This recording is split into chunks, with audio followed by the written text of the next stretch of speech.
That's the Shrink and Wrap Show, every Thursday from 3 to 4 p.m. right here on the TAN Talk Radio Network. This is the TAN Talk Radio Network.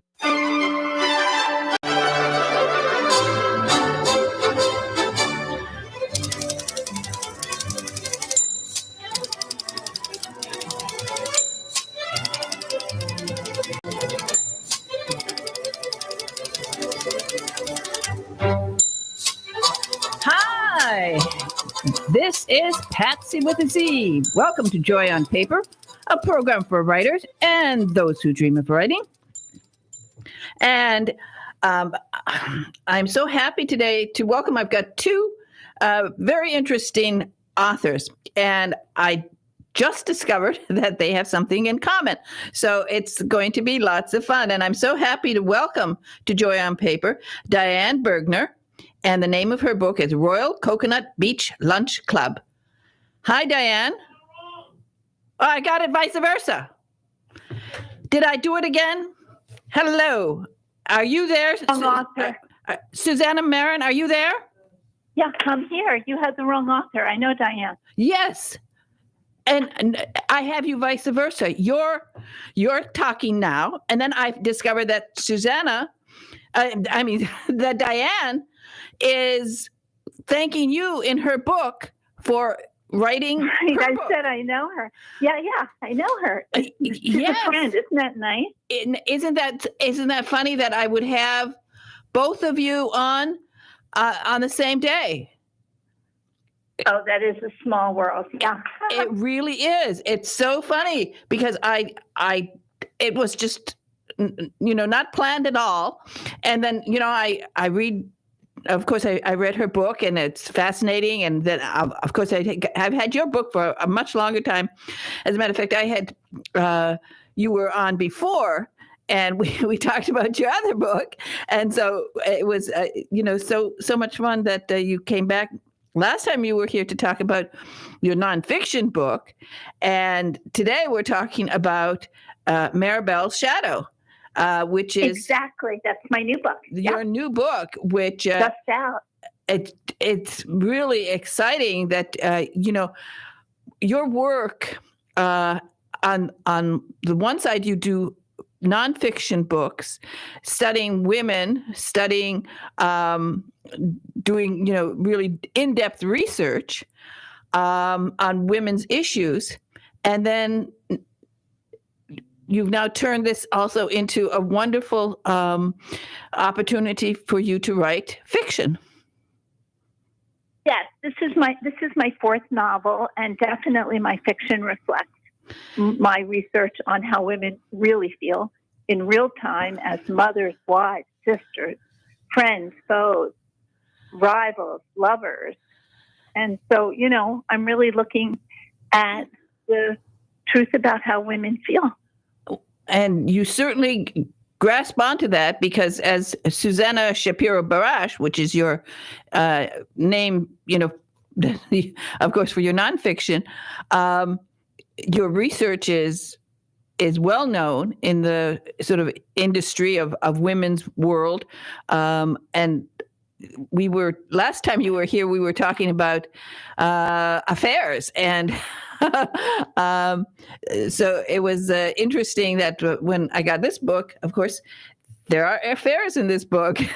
There is always an affair because based on my research, interviewing a diverse group of women across the country, all different ages, social strata, religion, level of education, race, there are more affairs than anyone really believes because women really long for whatever it is they long for.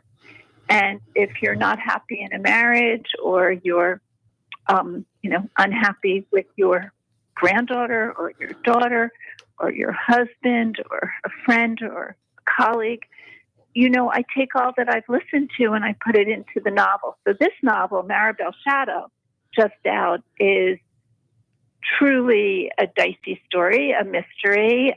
It's about three adult daughters and their mother, who is someone who's very socially ambitious. And it's all about their family secrets. And no spoiler here, but within the first 15 pages, Maribel's husband dies suddenly. And after he dies, everyone's secret, their truth, their behavior, all of it is revealed. So it's really a story about the price we pay once we're kind of outed. And as I said, your previous book, when you were on A Passion for More, was I had a lot of response from my listeners because you had very a deep sort of dive into statistics about how women felt about affairs. And so in this book, now we have affairs, and it's one of these reads that I think women will really enjoy because, as you said, we have the story of Maribel. And do you want to explain a little bit more about her story?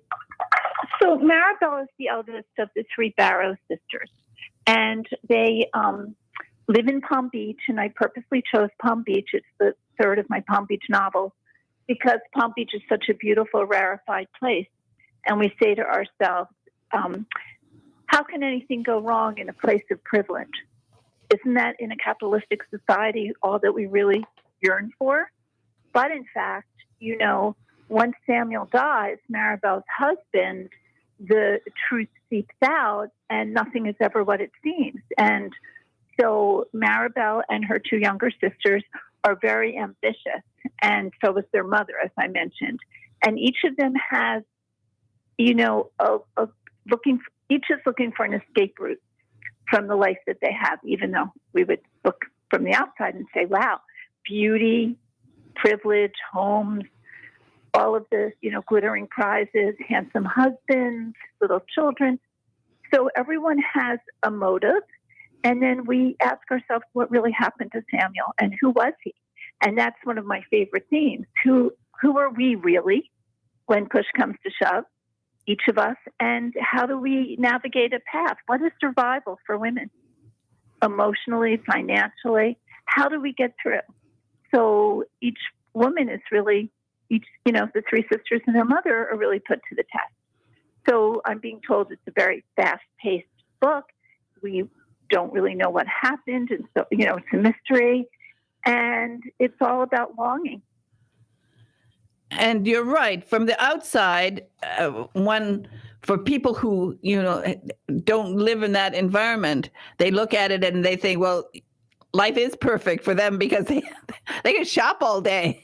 That's sort of the image that we get of people in places like Palm Beach. That how can you have a manicure and a pedicure, you have massages, you can shop all day as much as you want, and even have a tennis instructor.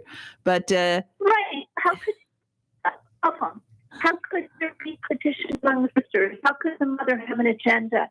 How could Samuel have not really been the perfect husband?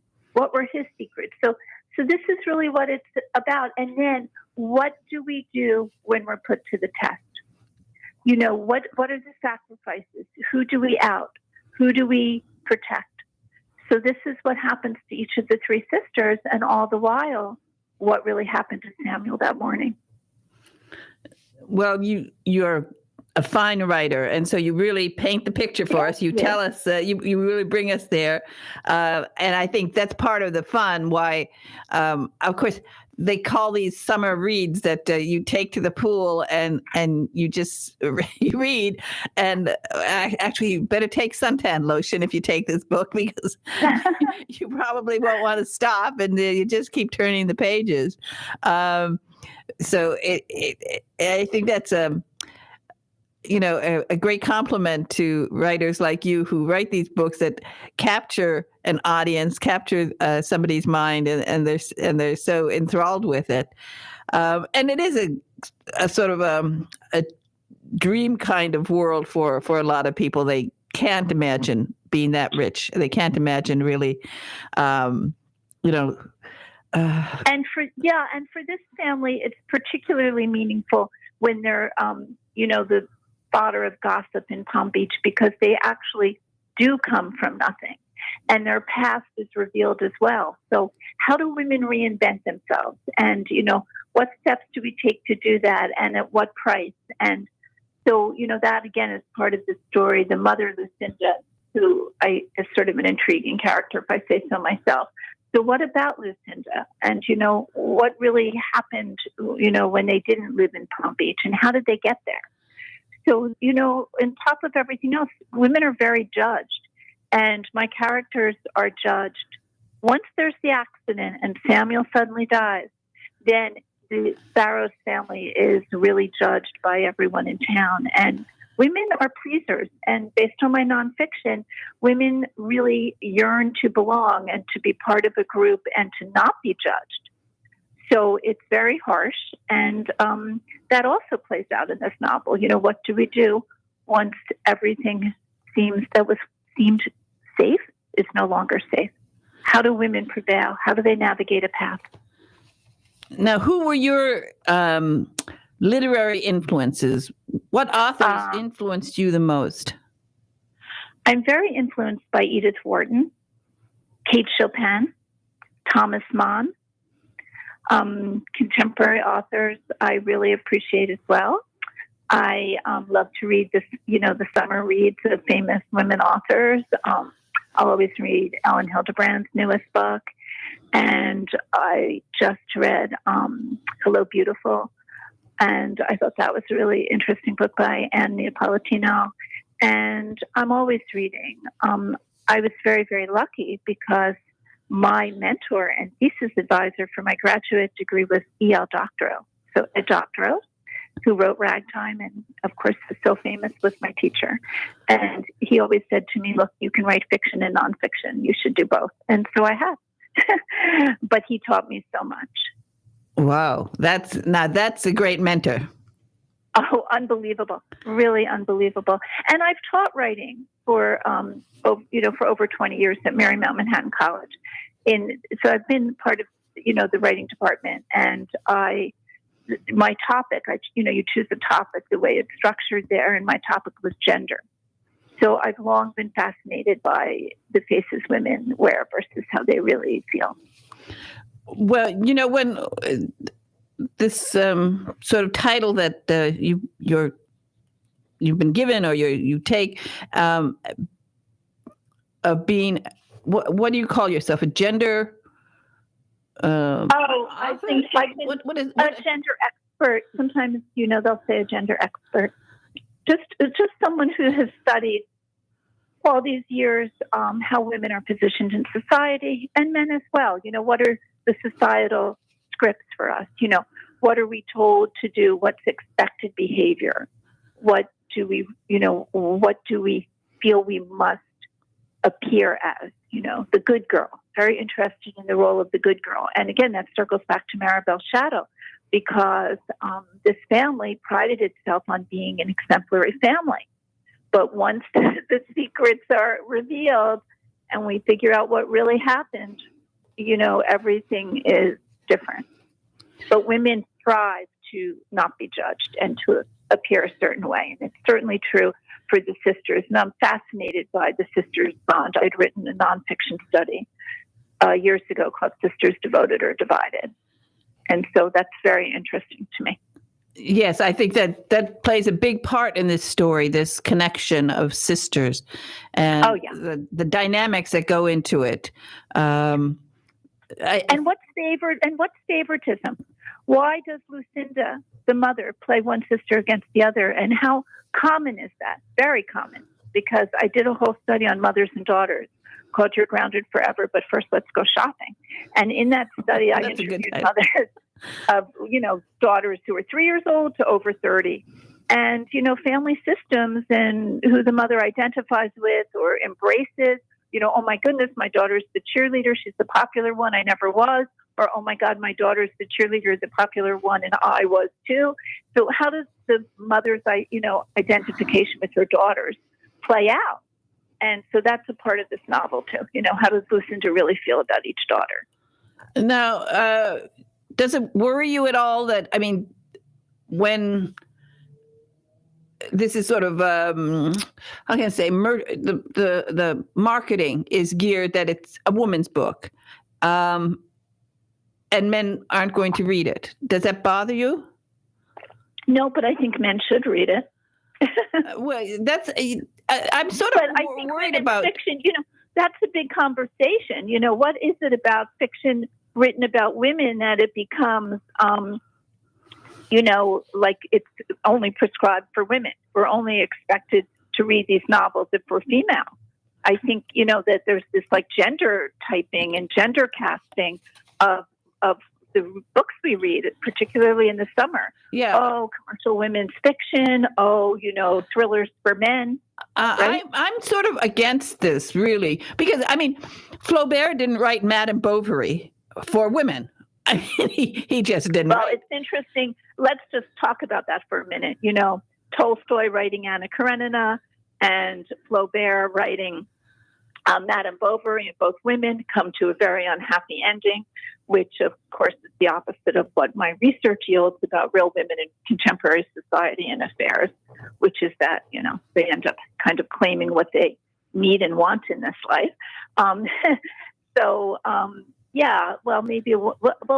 In truth, the other affair novel of that time is by Kate Chopin, whom I mentioned a little while ago as a favorite writer and of mine. And there you go. That affair in The Awakening also comes to a bad ending.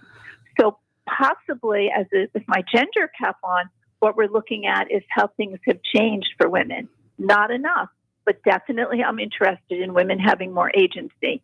And clearly in this novel, every one of the female characters has a voice.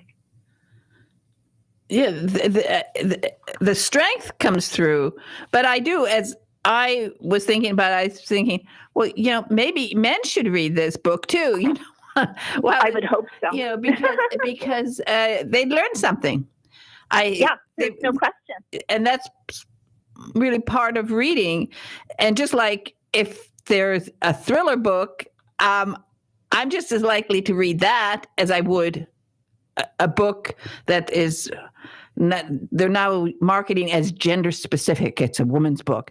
And I'm not sure I like that. I think women would pick it up, but who knows? A man might pick it up too and enjoy it. I agree with you. And I think that it's really got to be more opened up. But the way that the books are marketed is such that we feel that, this is for women to enjoy and this is for men to enjoy. And there's such a gender divide in our society anyway. We live in a very gendered culture, gendered, society. And so this just sort of feeds into it. But I believe that the suspense of this novel and the mood of this novel and the reveal of the novel would appeal, I hope, to any reader, male or female. Well, I do. There is the mystery aspect that I'm sure the guys would like just as much as we do. It's just like women are half the readers for Lee Child and Andrew Child's Jack Reacher books. So they're not right. That's a good point. I really appreciate that point. And I think for John Grisham as well. And, this sort of allowance that you're allowed to read these books because even though they're women's books or men's books, I think is maybe what confuses us a little bit. But for Maribel's Shadow, my publicist told me that this book is actually, I think she coined the phrase, authentic fiction. She said, she said to me, listen, Susanna, because my nonfiction is written under my real name, right? Susan Shapiro Barish, and my novels come out under Susanna Marin. And she said, look, this book is authentic fiction. It's based on your, 30 years of research on how women are really feeling and what they endure and what their experiences are. In the aggregate, I've interviewed thousands of women, 13 nonfiction issue books and, women's issue books. And so, this is reflected in the novel. Yeah, I know. It's so funny. I remember when I first started and I interviewed C.J. Box and A lot of men said, "Well, I'm not reading C.J. Box because that's some woman is using an initial, so we don't know that it's a woman." And I said, "No, C.J. Box. Turn the book over, and you'll see he's a big cowboy with a big cowboy hat. He's not writing women's fiction. He's writing fiction that actually women love because in his books, C.J. Box's books." The women are very strong. His women are so strong in the books. They are adventure books set in the West, but everybody reads his books, and I hope that perhaps we can encourage women. When you finish this book by the pool, shove it over to a guy.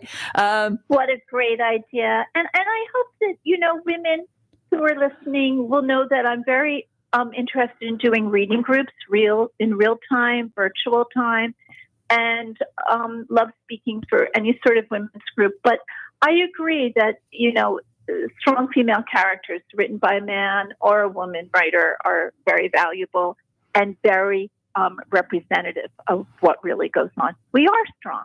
Exactly, and I think everybody should enjoy this book, and they would. All they have to do is get it, and it's coming out. We're a few days early, right? It's comes out June 27th. 27th. Yeah, 27th, because that's why I had you on a week early, because I'm going to be out of town, and I wanted to make sure that I got you in so that I can tell people, get pre-order, because pre-ordering, by the way, people, is a nice thing to do for an author, right? Oh, it's wonderful. You can go to Amazon or BarnesandNoble.com or ask your local bookseller. It would be great. And then after, of course, put a review on wherever you buy the book, because that is also a nice thing to do. And I always appreciated by the writer. Yeah, exactly. I encourage my listeners to do that, because now that they understand the sort of the algorithm of these online bookstores, that it really helps if they go ahead and do a review. So I'm sure that you'll get a lot of nice reviews for this book. It's very well written. The story's fascinating. The dynamics between the mother and the three daughters is definitely interesting. And I think it's very enjoyable book. So again, it's of course, I have to say that your name is Suzanne Shapiro Barash, right? I've got it right. And the novel is written under the name Susanna Marin. But Maribel's Shadow. Yeah, and they can go to your website though, which is under your Barash name. If you just hit either name. And you have all your books there, and particularly people, you can check out some of her nonfiction books. She's got a ton of them. You're a busy person. Thank you so much for having me on today. Well, it's been fun talking to you, Suzanne, whatever. It's always a joy to talk to you. And the name of the book is Maribel's Shadow. Sisters shouldn't be playing these games. Oh, but oh boy, they do. And people, you will enjoy this book. And again, thank you so much for being on Joy on Paper today. And I'm going to be talking to Diane soon, which I will send her your regards. Tell her, yes, that we talked the same day. How great. In fact, we're doing an event together, a virtual event in July. Oh, wow. That's fantastic. Well, yeah, so again, it works out really well. Yeah, and I get to talk a lot about Palm Beach. Okay. Great talking to you. Take care. Great talking to you. Take care. Okay. Bye-bye. Bye-bye. Okay. Now we're going to have a book buzz. And this one is from... Well, this is going to be really nice. This is from Bria Burton, and next Tuesday, right here in the studio, Bria will be here behind the microphone because she's going to take over the program for the day. So I'm looking forward to listening to her from an undisclosed location. But she's going to, right now, we're going to play her book buzz, and then I will be back with my next guest, which is also a book set in Palm Beach.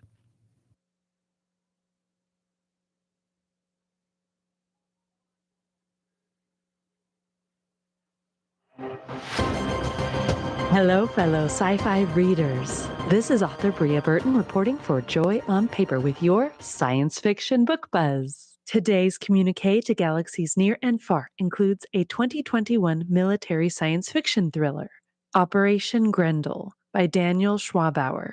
The novel is available in print, ebook, and audiobook with stellar narration by Adam Werner. Now, let's download the book buzz. The Grendels have invaded Quailon, and it's up to Corporal Raymond Dahl, a military journalist, to expose the truth to all 5 Edge colonies, now in danger of being invaded by shock troops, but worse, invaded by their AI worms in the form of a forced sim collar, which would effectively turn every man, woman, and child into a Grendel. The United Colonies fleet is ready to offer the Grendels a treaty after massive losses, and the Edge colonies would be left to fend for themselves. However, when the PSYOPs officer who assigned the war story expose to Corporal Dahl gets killed on the way to the peace talks, Dahl's new mission becomes far more complex. He must now stand in as the ambassador for the peace talks himself. In other words, he has to lie in order to tell the truth. And worse, his own benign AI may have been compromised. This edge-of-your-seat military thriller, set in a distant star system, explores deep philosophical questions about the nature of truth, propaganda, artificial intelligence, and the cost of freedom. Author Daniel Schwabauer studied under science fiction great James Gunn before graduating with honors from Kansas University's master's program in creative writing in 1995. This is the Tan Talk Radio Network. Have you ever faced disaster? The Red Cross is always there for you. The Red Cross responds to a call for help every 8 seconds. They have never turned anyone down. Now they need your financial support so that they can be ready to help you when the need arises. Donate online at redcross.org. Thank you. Are you an author, an artist, an inventor? Then you need to protect your valuable intellectual property. You need Larson & Larson. We have the experience and knowledge to help you with all of your legal needs, from processing trademark, copyright, or patent applications to negotiating licensing agreements and handling litigation. The attorneys at Larson & Larson in Largo, Florida can help protect you. Call us today for a no-cost consultation at 727-546-0660 or visit our website at larsonpatentlaw.com. Do you dread being called on to speak at meetings or family functions?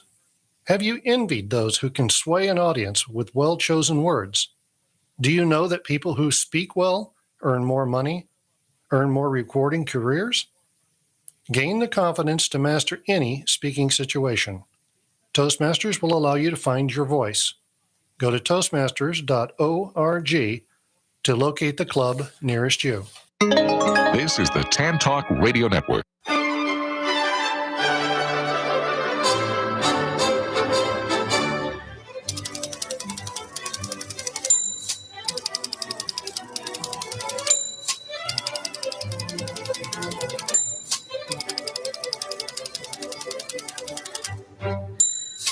Hi, this is Patsy with a Z, and I am back with my next guest, Diane Bergner, and the name of her book is Royal Coconut Beach Lunch Club.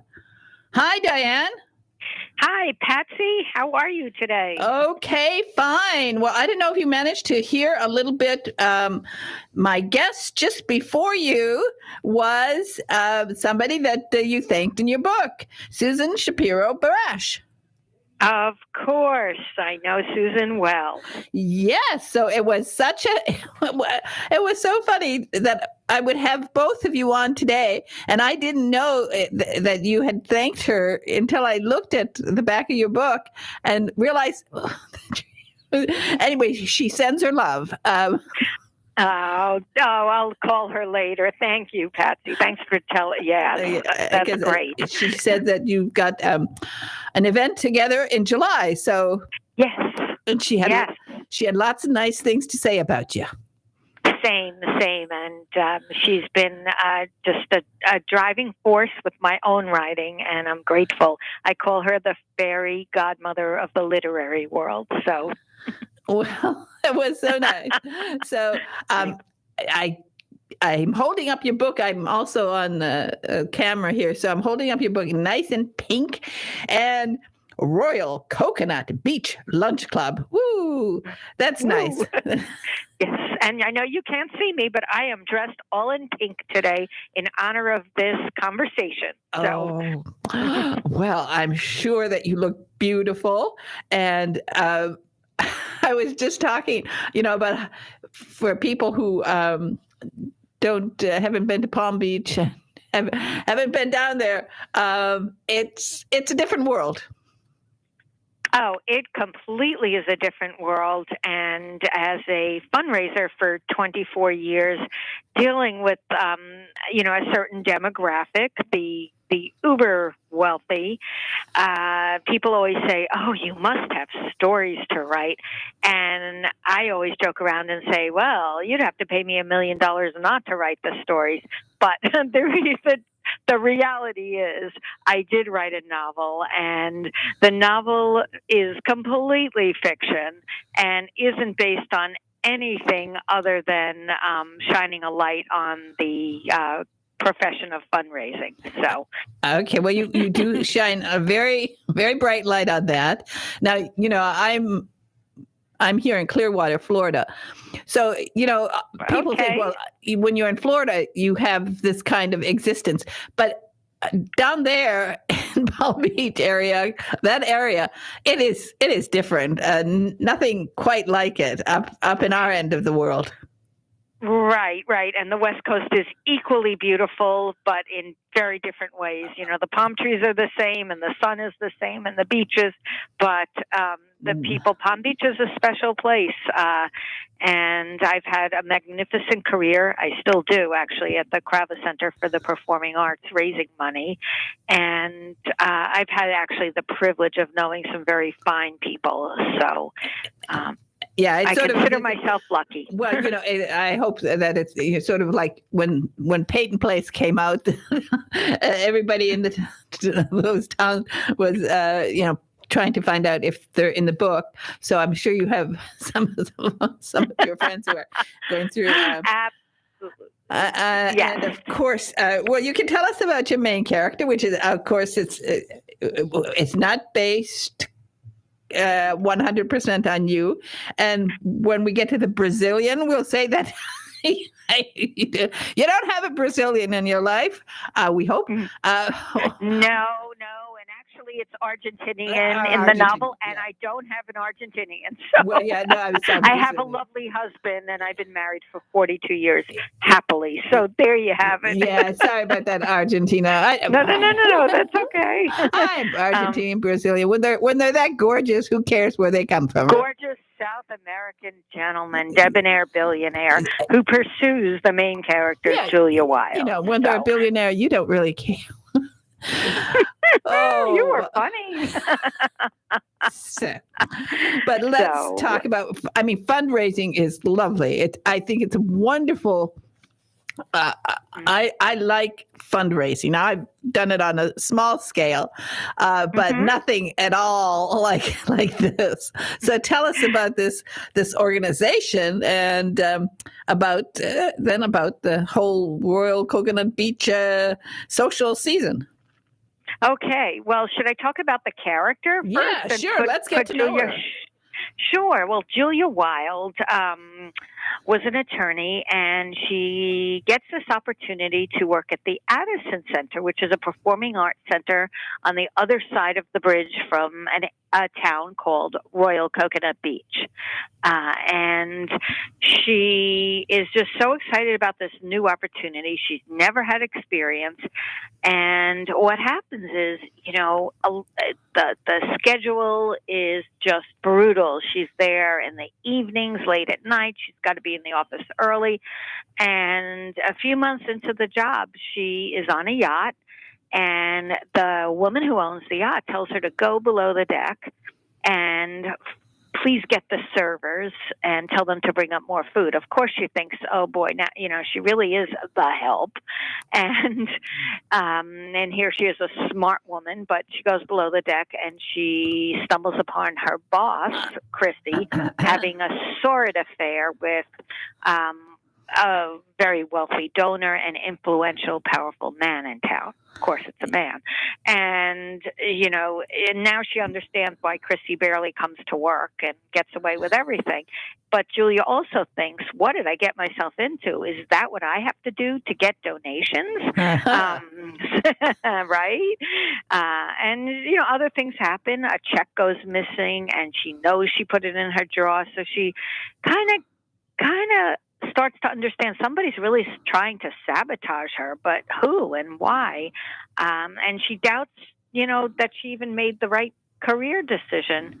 But eventually she gets hooked on the elite social circles that she gets involved in, and it becomes very alluring to just be a fundraiser, and she's getting new gifts the right way, not sleeping with somebody, and she gets addicted to her job, but she also gets drawn into the world deeper and deeper. Enter the Argentinian billionaire who pursues her, and then reality and fantasy sort of blur together, like the grass is always greener, and she thinks her own marriage, is not so good. And she's married to somebody that she met in college.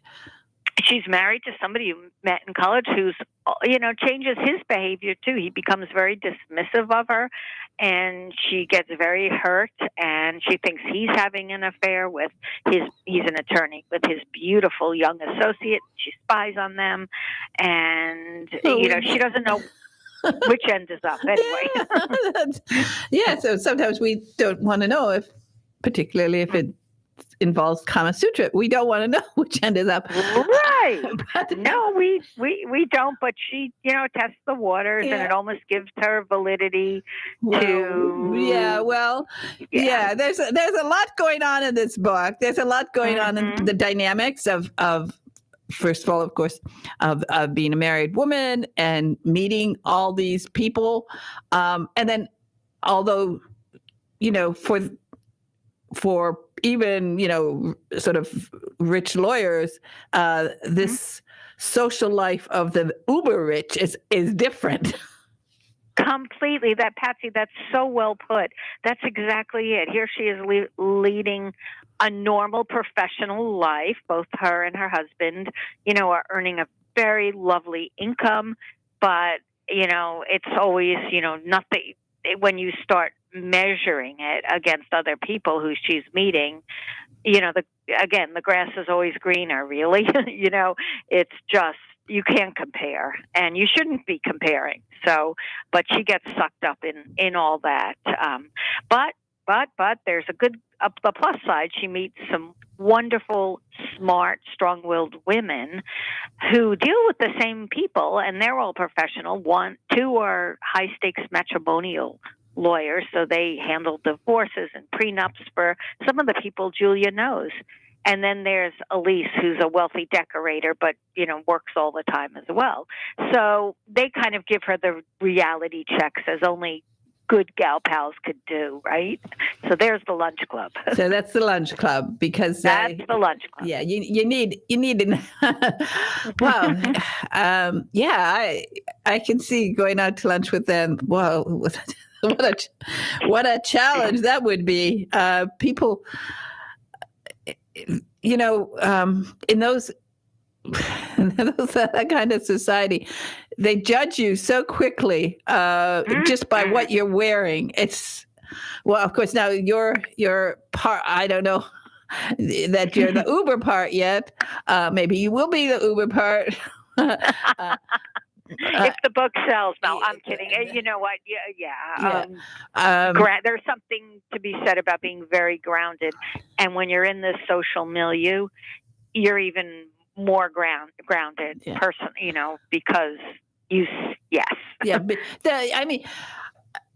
it is so funny. These people, and when I say these people, I mean these really uber rich people, and their kids. Their kids sometimes surprise me. I was involved actually in meeting an uber rich donor for an organization that I belonged to, and this uber rich person, actually, their home was shown in a film, a famous film, and No, of course, I was invited because we were arranging a luncheon to honor this very uber rich person. And I will never forget this. So I wear my best clothes to go to this uber rich person's home. Right. And, I thought I looked okay, and my clothes were relatively, they were from, I don't know, Nordstrom's, I think, and my outfit. And I'm sure you looked absolutely lovely. And then one of the boys, there's 3 kids, and one of the boys looked at me, and obviously my purse was okay. It was a designer purse, and it was actually a gift my son had bought me, and it was a real designer bag. So and I was really angry when he bought it. Actually, you spent all this money on me. No, I didn't say it, but I mean, I was really, I of course he got it on sale, but still. But this little kid, I mean, he was like 8 or 9. Mm-hmm. He bent down, looked at my shoes, and he said, "They're not real." And oh my goodness! And I thought, honey, you're lucky. I'm a kickboxer. I could have kicked you right in the jaw, you little brat. Well, that's just terrible that they're not bringing up this child with manners anyway. But that's a whole warped sense of everything, right? Exactly. But they are able to tell exactly where you bought something. Mm-hmm. Oh, yeah. It's a discerning eye. And honestly, I mean, from a personal perspective, what I do for a living, I did have to change my wardrobe, make it a little more zippy, because you do want to, I don't want to say fit in. I don't mean fit in, but as a professional, you want to play the professional role, and you're not going to not look great in front of people who are judgmental, and they're not going to want to get to know you. And quite frankly, fundraising is a relationship-driven business. So they're not going to want to deal with a slob. Not that I was ever a slob, but I'm still talking about elevating a little bit. They do. They know exactly. And it's funny because many of them do actually come from poor backgrounds when they start off in life, but then when they get rich, they have this. It happens something, like there's some magic dust is sprinkled over them that they can then tell you exactly how much you paid for a T-shirt. So right, the pixie dust effect. That's what I call it. So it's funny you use that term of art, but yes, exactly. So, but that's all just stuff anyway. That's all material things, and that really is, one of the themes of the book is morals and integrity and those kinds of concepts and ideas. And how does Julia, come to terms with all that, and what are her own true morals and values? Because, like you said, her husband and her make a nice living, but they're not those people. Yeah. So you have to navigate yourself, as you said. You have to just be able to fit in enough so that you can navigate around them and get their trust and get their, because you in the end, actually, you want to get their money. So. Right. But it goes a lot deeper. It's not just transactional, honestly, in real life. It's not just about getting the money. It's wanting them to care about enough to make an impact. And that's real not-for-profit, world, and make an impact to the community, to the organization, as you know from your fundraising experience. So. Well, it's going to be fun now for you when you're out raising money. Now these people are going to say, "Oh, can we have your autograph?" Which I actually, yes, and I'm because I still work at the Crava Center and love what I do. I had a couple of board members read my book. They loved it, by the way. And people are guessing who's who, and it really is not anybody in the story. I actually had a boss who was terrific. Nobody was with one of the donors. All of it is made up. And that's the beauty of writing fiction. Yeah. You write about something but then you get creative license to do whatever you want and make it fictional and just dream up stories. I mean, there's one bad character who's modeled after nobody. And I didn't like him as I was writing, and I was going to get rid of him. And instead of getting rid of him, I made him even a worse villain. So that's the fun of the writing. So, the premise is real. I mean, it is a wealthy town called Royal Coconut Beach. And yes, it is. The premise is Palm Beach, as you said in your introduction. But it's all an imaginary world that happens there, Exactly. if that makes sense. Exactly. And then when they pick it up and make a film out of it, then you'll get your own yacht. Well, from your mouth to God's ears, but I'm very happy not having a yacht. You know what? This is a sidebar, but as I get older, less is more. Don't you believe that? I do. Oh, yeah. But So. I think it's having this joy of writing that makes everything so wonderful, because once you start writing, and this is your first book, right? Yes, it's my first novel. My goodness. So you got the talent, and as we say, you got the chops for it, and you really carry it off very well, tell a wonderful story, and then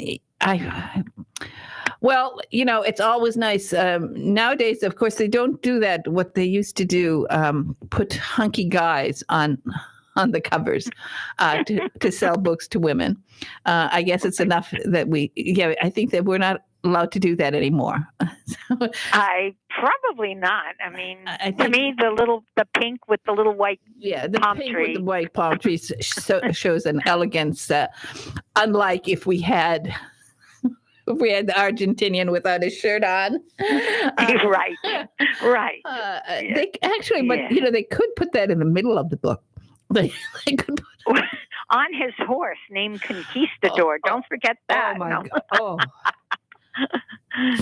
They really maybe should have thought of putting, right in the center.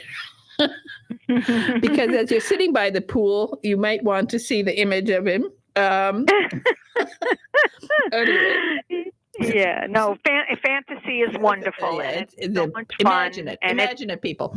And the name of the book is Royal Coconut Beach Lunch Club, and it's by Diane Bergner. And Diane, you have a website? I do have a website. I am just starting to fill it, but it's my name, DianeBergner.com. And the book is also available on Amazon and other online retailers. And if anybody happens to be in Palm Beach, it's also available at the Classic Bookshop. I always support the local independents. So okay, that's perfect. Well, it was fun talking to you. I know you'll be back because I'm sure you're writing a second book already. I certainly am. Get ready. I know. I know. Once you find the joy, you can't stop. Anyway. And I love, by the way, the title Joy on Paper. Love it. Because it is a joy for the writer to put something on paper, and then it's a joy for the reader to read that paper. And they'll have lots of fun reading your book and imagining. Well, okay. Thank you so much, Patsy, and have a great day. You too. Bye-bye now. All right. Bye-bye.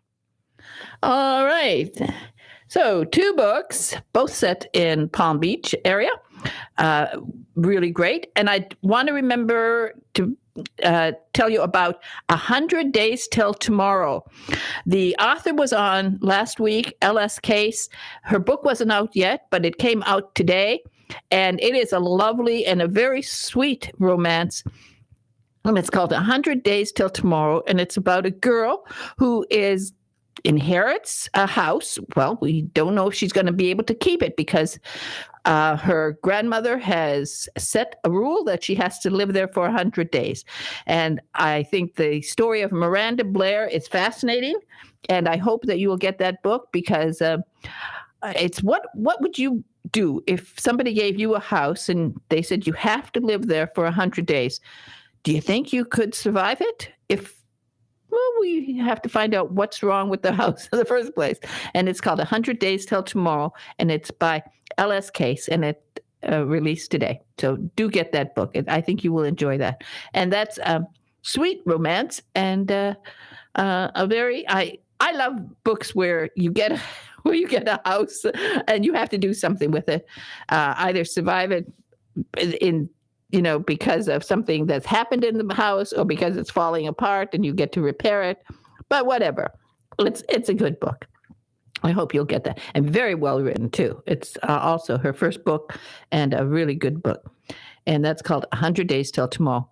And meanwhile, I want to tell people, go to my Facebook page, which I think you will enjoy. And it's Radio Joy on Paper.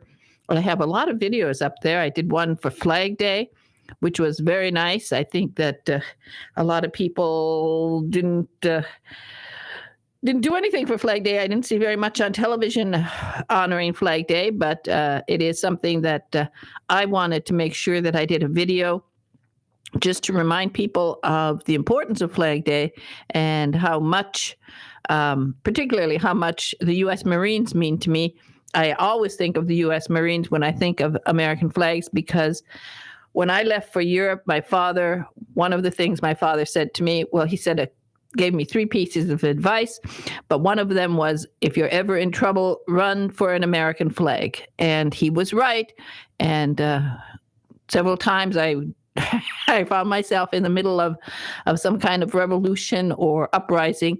And particularly one time in Ankara, Turkey, I was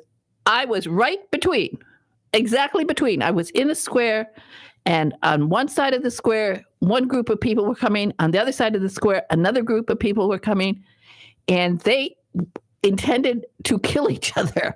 And here I am in Turkey, a little blonde girl carrying a very small backpack. And I mean, they were going to somehow get me. So I started running, and I ran through streets, really crooked streets. Oh, it was a mess. But at one point I had seen an American flag, and I ran until I got there. And as I got there, and I got near, I saw the American flag, and there was a U.S. Marine, and technically he was not allowed to come off of the property to save me, but he did, and he didn't care, and he saved my life. So for me, the American flag is something that when I see it, I'm always proud and very happy. Okay, everybody, remember what I always tell you. One of the joys of life is to see your words on paper or to hear them spoken on an audible book. And if you're very, very lucky to hear those magic words, lights, camera, action, and your book will be turned into a major motion picture, streaming video, or perhaps a series on the Hallmark Channel. You never know, and you won't know unless you start writing. So start writing. See, both of these women today started writing. And boy, oh boy, they've got really nice books. Anyway, say something nice to somebody today. I will say something nice to Big Ed in the control room. Thank you, Ed, for everything. We managed to get through it, even though I got them vice versa. Okay, everybody. And a special hello to Carol J. Perry. My sister is going crazy. She wants another Carol J. Perry book because she's started them back. She went back to Witch City Mysteries and started reading them a while back. She's rereading them. So everybody, get a Carol J. Perry book. Bye-bye now.